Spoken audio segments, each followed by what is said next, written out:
stuff. Okay. I wonder if Justin is back. Should I unmute him? Yeah, we can lift the veil. Lift the veil. Justin? Justin, can you hear me? I'm back. Oh, God. Okay, good.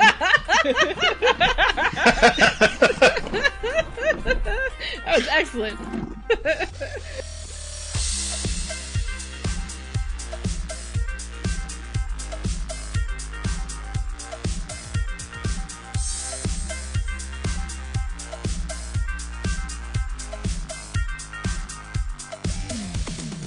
This is Bonus Experience. We're a podcast with a deeper look at the play experience and the finer details of running and writing games. We are queer women speaking with authority about games. And yes, we swear. I'm mad about it. I'm mad about it. Now you do the introductions. All right, cool. I'm Monica, resident, not registered, industry professional. I'm Ray. I'm a registered industry unprofessional. Wait, there's a register? Yep. I have a card and everything. And as you've heard, there's another voice here. So today is a guest episode. Yeah! We have really got to keep the door in the studio locked. People keep wandering in. No, see, because we have the key under the rock that isn't really a rock. Oh, well. Who's And that? I had it as our signature on our emails for a long time. Like, we're a Bonus Experience. We have the rock that's not really a rock with our key under it. And do you think that has anything to do with, like, why people are coming in here all the time? Just kind of wandering in like stray cats? I think it's because Margaret doesn't lock up when she's done. The free cereal in the break room.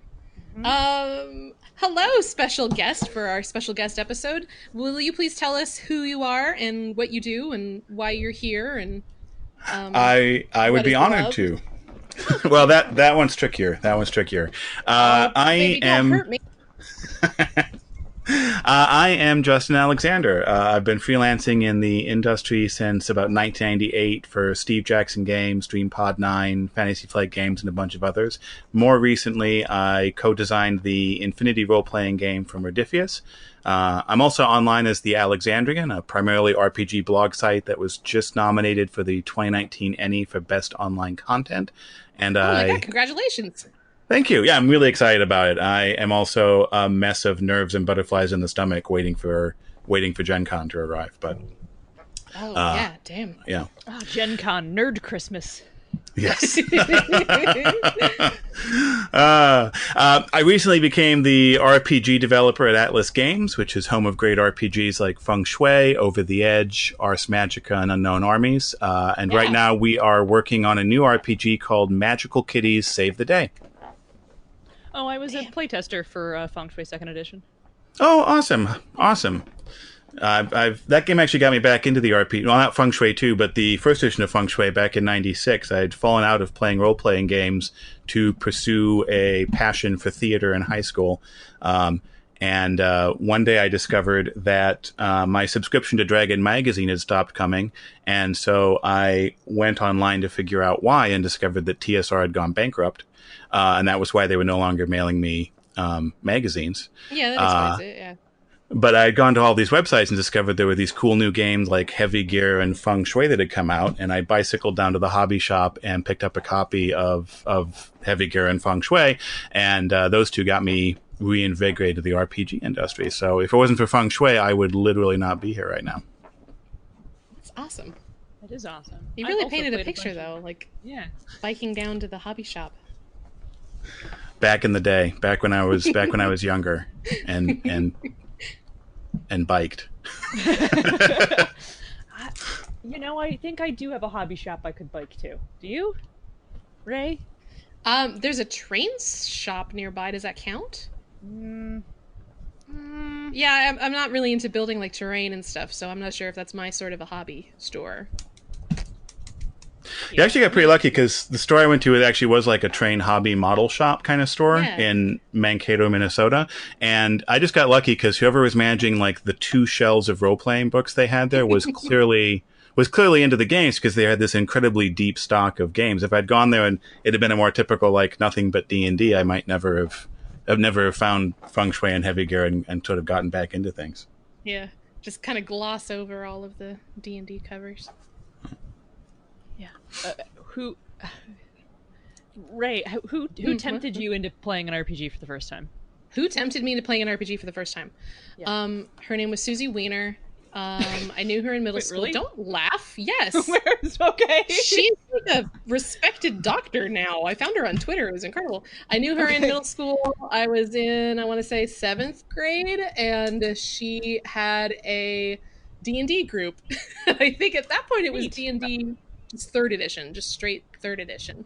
And I showed up for one session. I'm sorry, you just aged me up there, right there. I'm sorry. Just, the age hit me all at once. Sorry. Middle school would have been, because you're a little older than me, middle school still would have been 2nd edition. Oh, for real? Yeah, for real. I remember they had to sit me, like walk me through making the character, and it took like 45 minutes, and that was the first and only time I went to that group. 3rd edition didn't drop until we were in high school. Damn, for real? Yeah. Yeah, I played a single character creation session of 2nd edition D&D when I was like 12. Because 3rd edition is just before, and then 3.5 shortly thereafter is contemporary with Exalted 1st edition, which came out. You're right. Like right around when we would have graduated from high school. This is weird. You're putting everything in context for me, and I don't like it. I'm sorry. Yeah, so I didn't get into gaming until college. A bunch of my friends in high school surely played D&D 2nd edition. So the actual way that I got into gaming, honest to God, is that a person from my college improv group told me that Exalted was, quote, sort of like an anime game. Which is perhaps the most embarrassing thing I have ever said on this podcast. The way I was able to get people to play Exalted with me when I was playing it, when I was like 20 or 21, is I kept telling them that it was like if D&D had gone Super Saiyan. That was the only way I could get like 2 or 3 of the guys that played with us to play. Nice. Very nice. Anyway. Now that I feel story time weird, and, yeah. I would like to know a little more about Magical Kitties Save the Day. Like, I love it, and I just have to know more. That was kind of my first experience with the game too. So Magical Kitty Save the Day is an RPG where everyone gets to play a magical kitty. Every magical kitty has a magical power, and every magical kitty also has a human. Now, some humans think that they own the kitties, but as any kitty will tell you, that's ridiculous. Yeah, that's patently false. So, right, it just makes no sense. Yeah. So every kitty has a human, and every human has a problem. And so the magical kitties need to use their powers to solve the humans' problems and save the day. And it's a delightful romp through a world that can be fantasy or science fiction, or conspiracy, any kind of trouble that you can imagine. Characters getting into, the magical kitties can get involved to help solve those troubles. So excellent. I love it.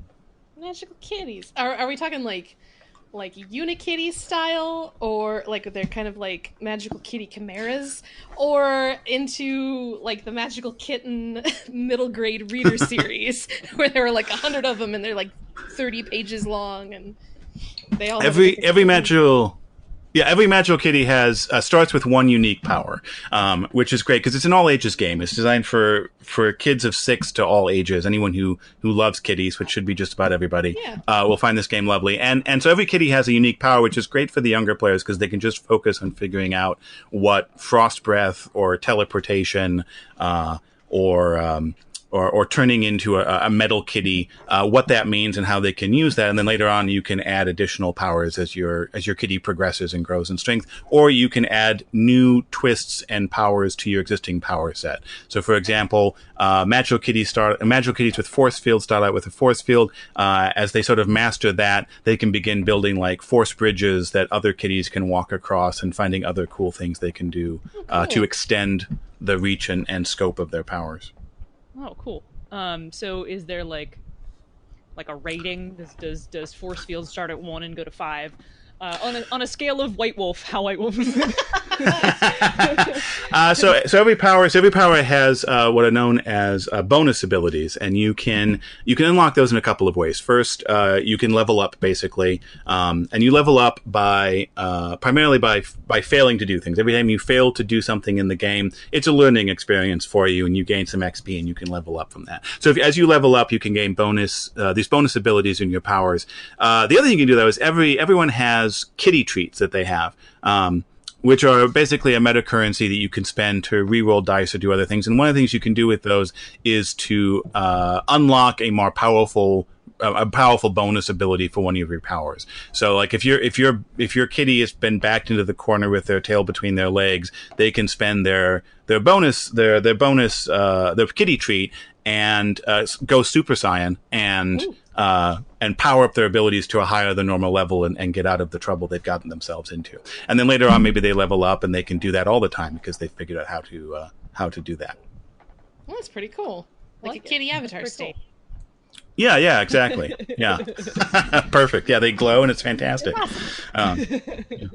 So, all right. So you've mentioned that this is meant for all ages. This is ages 6 and up. When creating a setting appropriate for all ages, what sort of things do you have to take into consideration as opposed to creating for, the PG-13 or other sort of crowd? Or like mature audiences even? Mm-hmm. I mean, the biggest thing we've discovered is we kind of explored the fiction the fictions that we were kind of basing the game around, and the kinds of fantasies we wanted to explore with that, and playtesting it with younger kids and exploring the kinds of fantasies and stories they were interested in telling. We discovered that for the most part, kids are often interested in a lot of the same types of stories that we are, and you can often, because it's a role playing game, you can often let them take the lead in how they explore those stories. So the biggest thing for us is just avoiding a handful of more mature themes that younger kids wouldn't necessarily have any way of engaging with. Mm-hmm. Things like sex, things like extreme violence, and the like.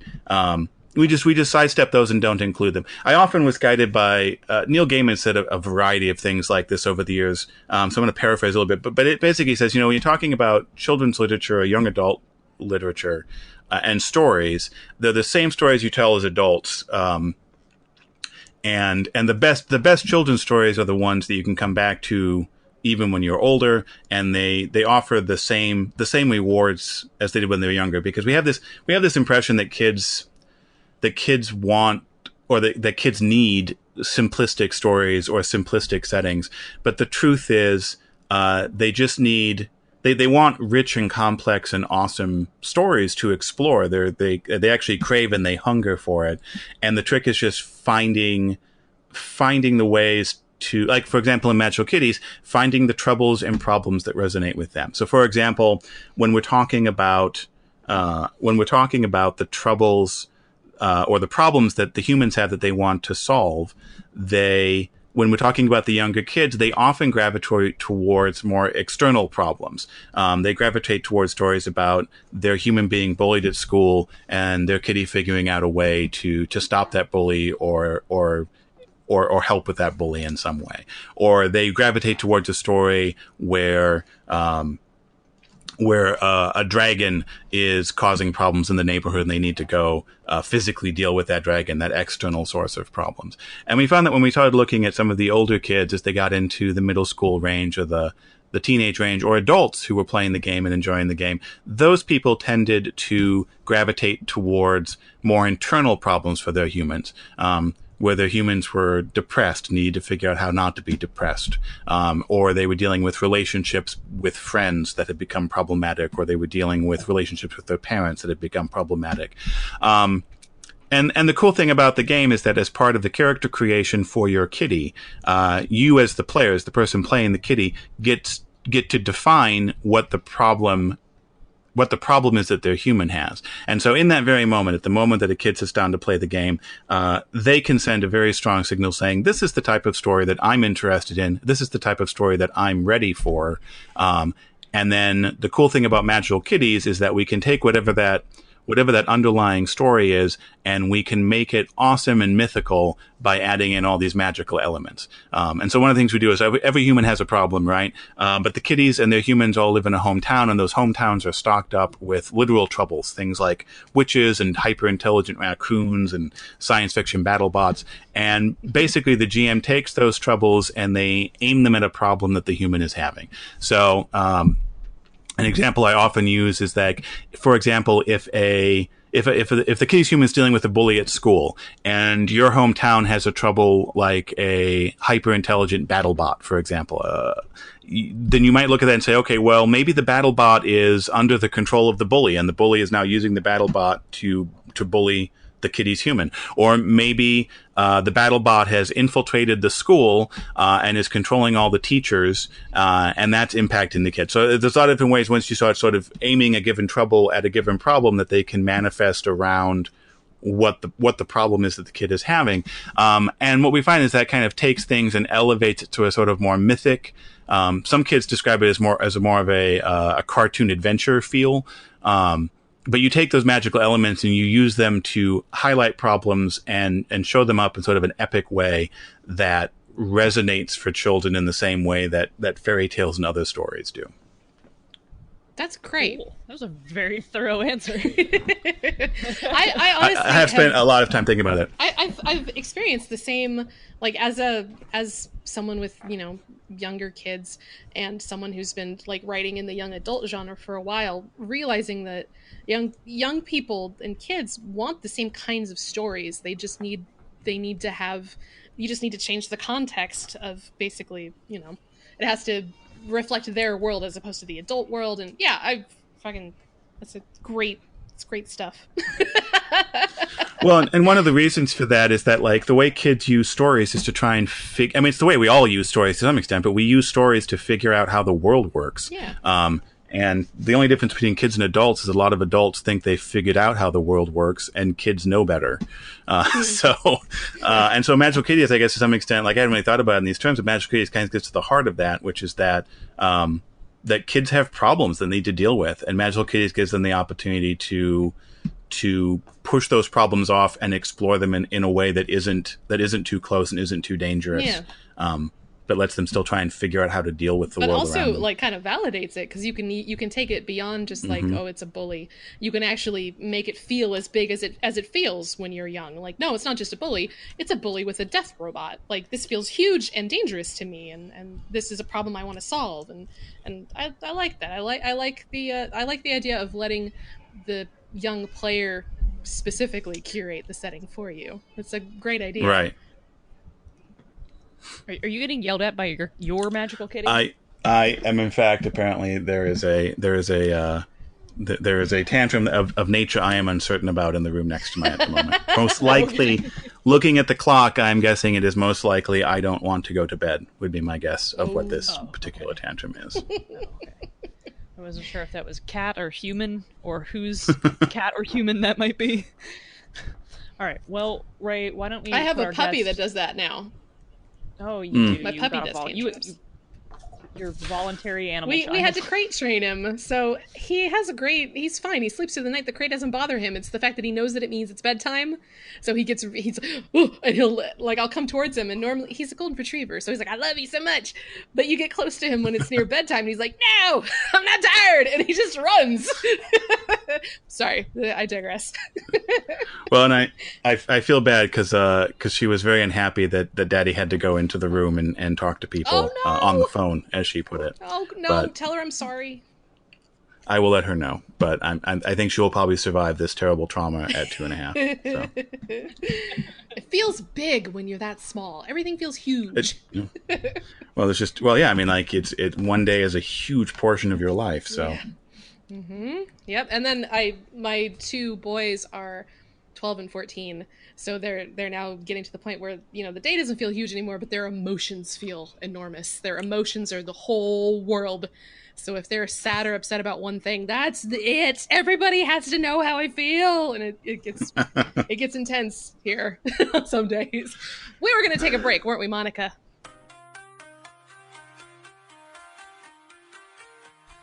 Oh, that's a real problem. Anyway, BXP and the mid-episode break room are brought to you by the Misdirected Mark Network. Bing! Thank you. Become a BXP patron. Da da da da da da da da da da da. Become a BXP patron. $3 a month. Just $3 a month. I'm doing it. I wasn't sure. Okay, fine. Fine. Just $3 a month gets you access to our outline. We haven't put our outline up in ages, though. No, we've never put our outline up. I'm so sorry. But in theory...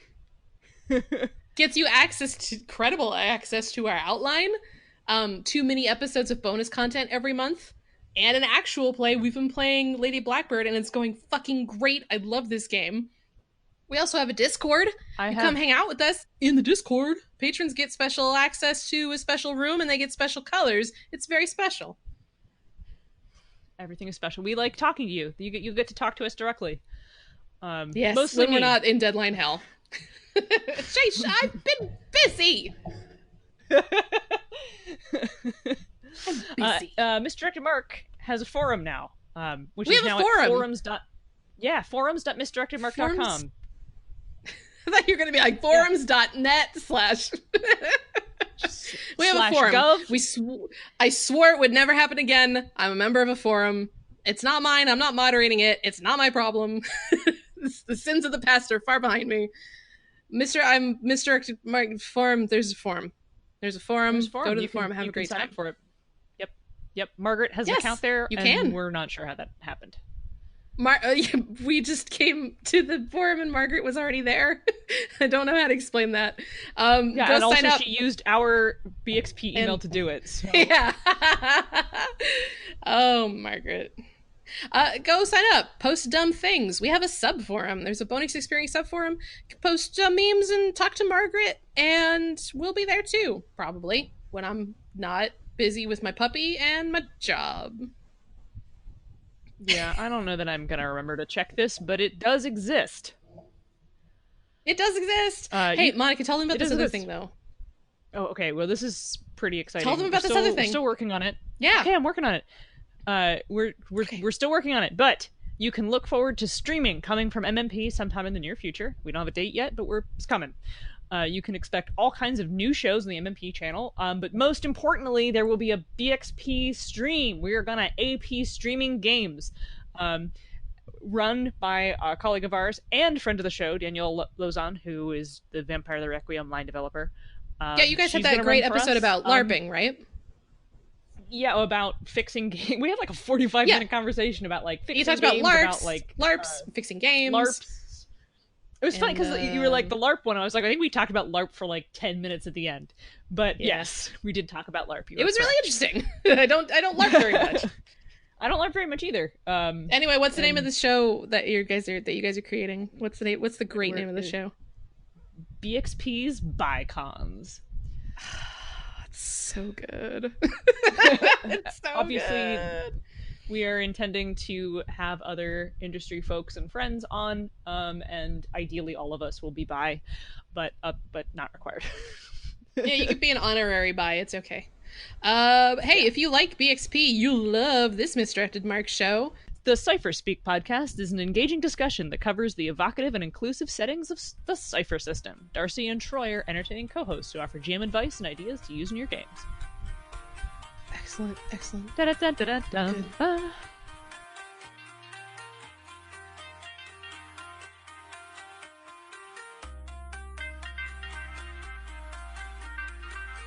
Okay. So since we talked about setting previously, still keeping the whole all ages thing in mind, what do you think is the most important thing to consider mechanically? So like when you're writing your rules, when making a game that's meant for all ages? Oh, that's a good question. And actually, this one's a bit more tricky than the setting, because like we were talking about how the setting is largely like just figuring out how to cast it from a child's point of view, but the setting is the setting. Mechanics, actually, you do want to give some thought to, because particularly younger kids literally can't think about numbers the way that older kids and adults do. Like their brains literally haven't developed. For example, if you try and teach a 5-year-old algebra, they're never going to get it because their brains literally don't work that way. So we actually spent I spent a lot of time when working with Magical Kitties Save the Day, looking at educational standards to kind of double check our assumptions about how complex mechanically and also how mechanically we expressed certain ideas in the system. So the one thing I should say is like, as long as a kid is old enough to compare two numbers and know that one is bigger than the other, they can very easily play Magical Kitties Save the Day. There were a few areas, though, as we were kind of looking at these areas that surprised us. So, for example, we were looking at how to do character creation, and we wanted to have random tables, basically, so that kids, if kids have their ideas about who they want their kitty to be and what their kitty's power is, they can always choose it. But they can also, if they want to kind of discover who their kitty is, you can just roll the dice and randomly generate a kitty.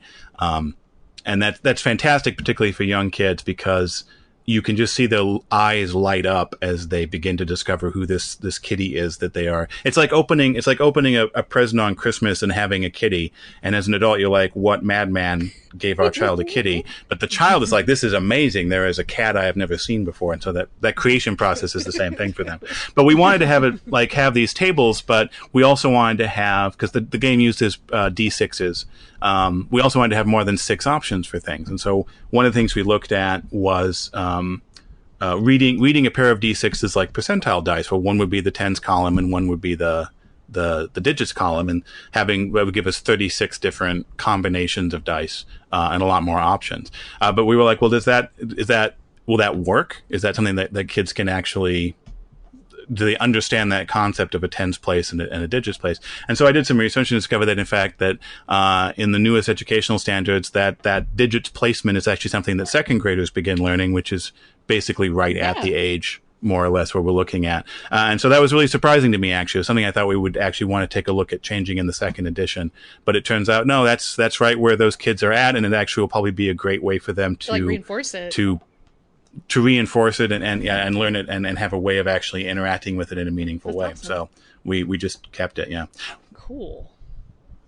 I was trying to think of something else to say, but good answer. Checking There's another thing we looked at. Checking educational standards is a deep dive that I did not expect. I mean, it's. Well, we figured playtesting is important, but yeah, I mean, you have to actually. I mean, we figured the experts probably know what they're talking about, so we should go do some research. Yeah. The other thing we've been looking at too. So one of the things with this game is that.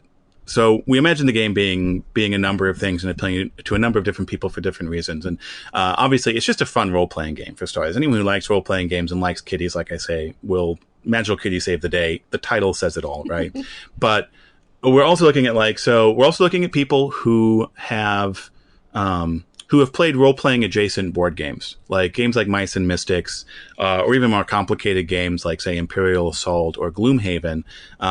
People who have played those kinds of games and are ready to take the next step into role-playing games, like the full role-playing experience.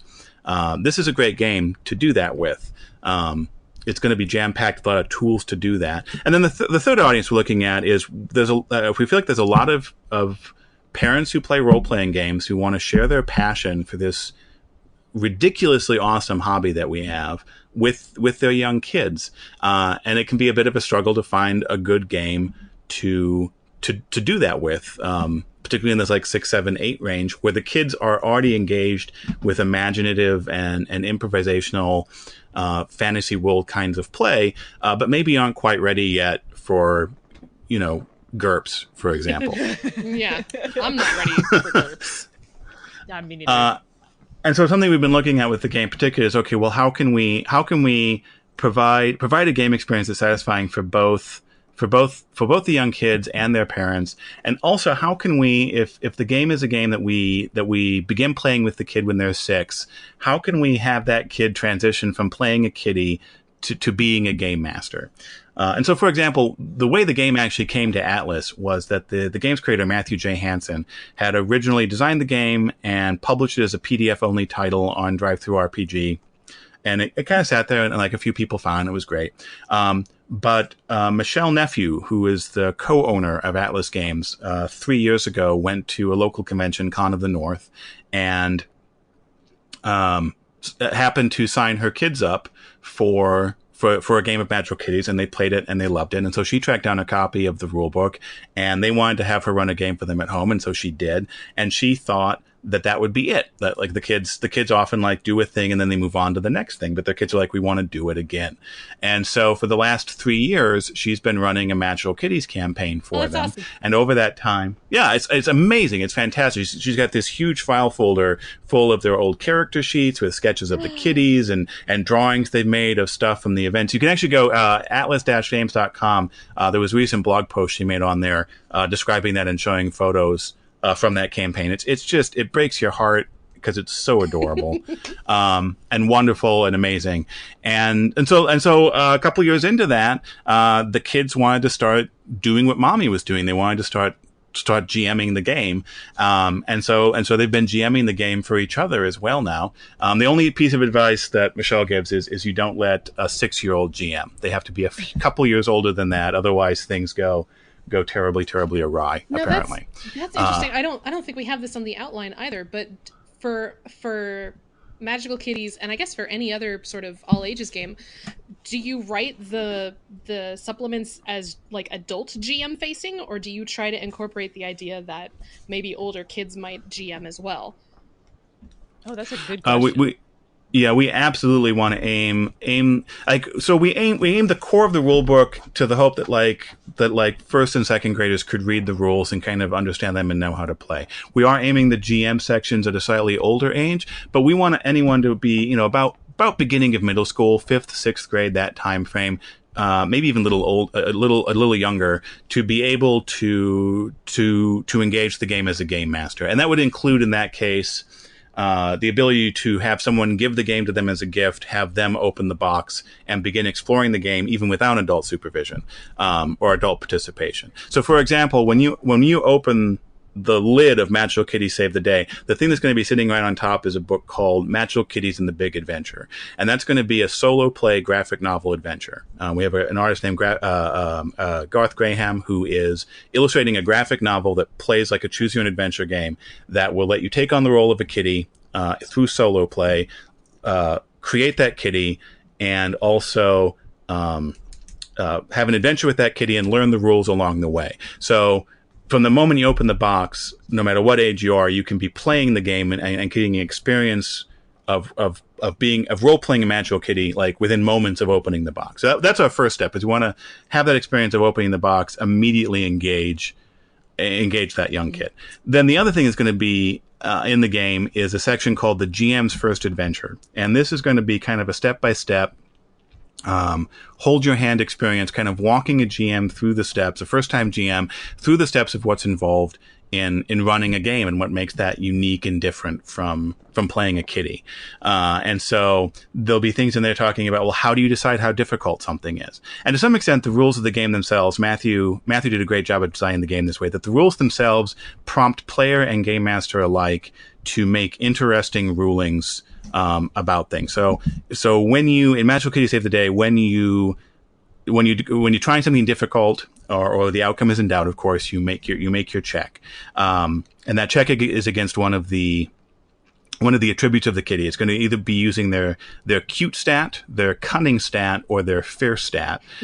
And if you're using the magical powers, if you're using your talents, that dice pool gets adjusted. But then the number of successes you roll on your dice pool determines the level of success. And since there's a very simple chart, and if you roll 0 successes, you failed. If you roll 1 success, you have succeeded, but there is some sort of consequence. 2 successes is just what you wanted to do. 3 successes is you get a bonus effect, and 4 successes is a super success, and things are really great then.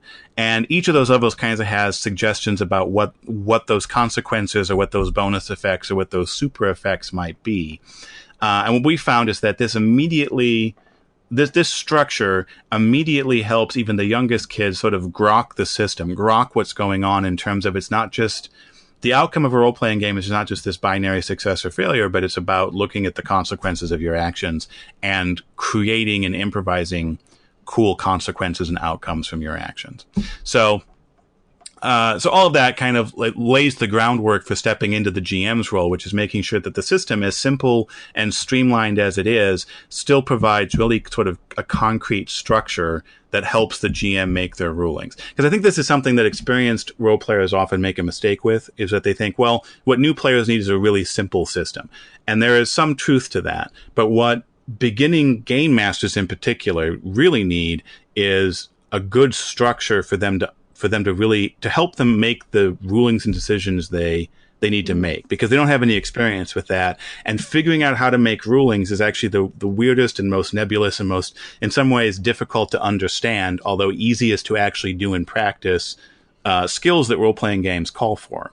And so you want to give them enough structure that they can kind of like know how to make a ruling, know what to do when the player says something completely unexpected, like, well, I want my kitty to knock over the tree and take out the power line so that the power goes out in the house as a distraction. And you go, oh, well, let's see what happens. And maybe what happens is exactly what they want, and all that happens is the power goes off, or maybe they roll one success and now the water on the ground is electrocuted or whatever. But the system kind of prompts the GM to sort of think about what could be an interesting consequence off of it. Okay, I got off on a bit of a tangent there. But the point is, you lay the groundwork. We have these tools in place. So it is all about...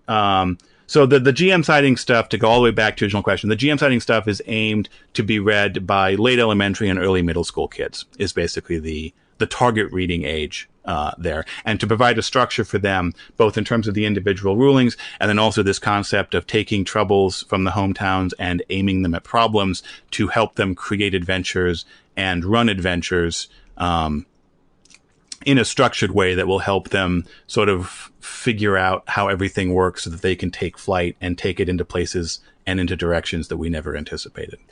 That's all really excellent stuff, I gotta say.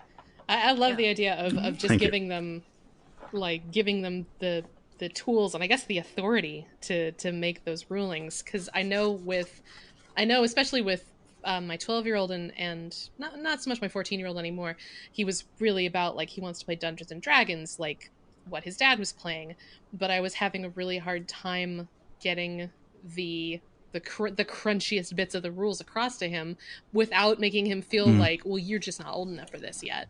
And I feel like if the system had more in place for, what am I trying to say? The binary and the hard and fast, like having to memorize like DC of 5, DC of 10, DC of 15, DC of 20, as opposed to just you do it, but you do it and, which is so much easier especially for, kids who want to do it for the story as opposed to the big numbers. I don't know where I'm going with this. I like That's a great way of looking at it. Yeah, no, that makes perfect sense. Because what we do is that the players have a minimal ability to sort of feed mechanically into it. So the way it works is you form a dice pool from one of your stats. The kitties also have talent areas they're particularly good at, and if you're using a talent, like for example, if your talent is that you're really good at climbing things, and you want to take down this tree by climbing it first, your talent is involved in the way you're solving the problem, so you get to add some more dice to the pool. And then if you're using your magical power in some way, then you get to add even more dice to the pool. So there's this little simple input that says, hey, as you're thinking about how to solve problems, here are some ways that you can influence the mechanical outcome, but they're very simple and streamlined. So the players have that input, but then in some extent, the only decision the GM needs to make up front is this something we should be rolling dice for?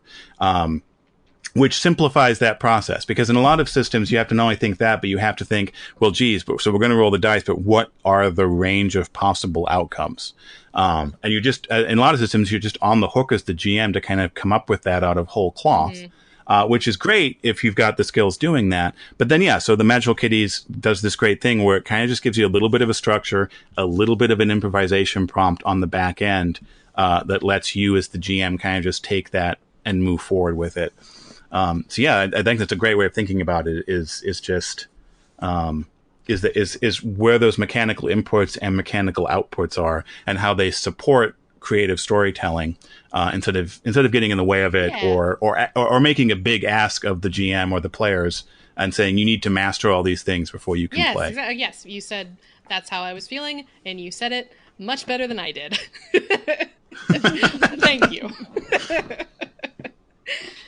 So yeah, anything you want to ask us? Anything you want to well, I guess shit about for a couple minutes? Well, I guess the biggest thing I should say is I should do my job and actually plug specifically where people can find Magical Kitties, which right now it's on Kickstarter. And we have both a retail edition and a deluxe edition, a standard edition and a deluxe edition that are on Kickstarter right now. And the deluxe edition comes with really cool cards for each of the powers and the talents for reference. It's going to have custom dice. It's going to have an amazing deluxe slipcover that goes over it. All kinds of special stuff that's really worth checking out at what will be the most affordable way to get the game. And in addition, the more people who help us out on Kickstarter, the more cool stuff we can put in the game. Our stretch goals are things like new hometown. So for example, we just recently unlocked Mars colony so the kitties can all live on Mars and deal with Martian problems. We've also got, we're also hoping to unlock an Old West one where the kitties are all helping cowboys and Native Americans work out their mutual problems. With probably mixed success as those things go. So like all kinds of new hometowns and all kinds of new content so that people can just keep exploring new and awesome Magical Kitty stuff. And that is, you can find us on Kickstarter. You can also go to atlas-games.com /Magical Kitties, all one word, and that will forward you directly to our Kickstarter, or later on, after the Kickstarter ends and someone's listening to this in 2 or 3 years, you will find Magical Kitties goodness there nonetheless. So by the time the episode gets aired, because we have a rolling backlog, so it will probably be a month and a half, maybe more. I'm not sure when this will come out which of our guest episodes, because we space out our series with guest episodes, this will be. So by the time people listen to this, the Kickstarter will almost certainly be over, but they should absolutely go look at Atlas Games and check out what you all have to offer.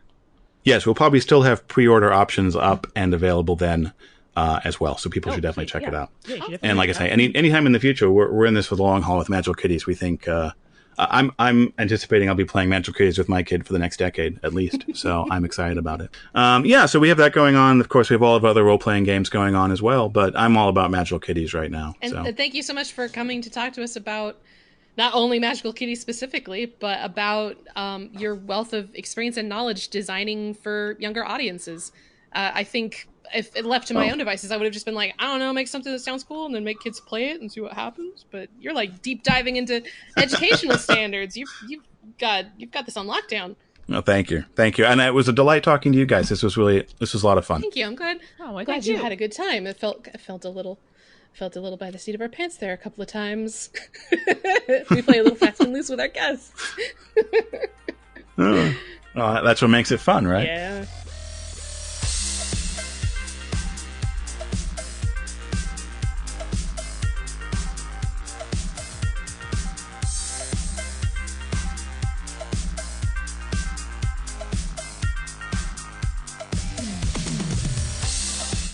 All right, that's good. We're all set. That.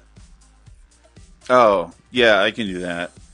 Bonus Experience is written and produced by Monica and Ray, and edited by Margaret.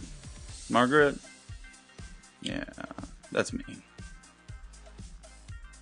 Our logo and art is Nino Studios. Find her on Facebook and Instagram. Our theme song is Reuse Noise with the Light by CDK and is used under the Attrition Non-Commercial Creative Commons license. BXP is part of the Misdirected Mark Network. What? Yeah, I'm not making a pun. I feel like it's already a pun. Who the fuck is Doc Palindrome?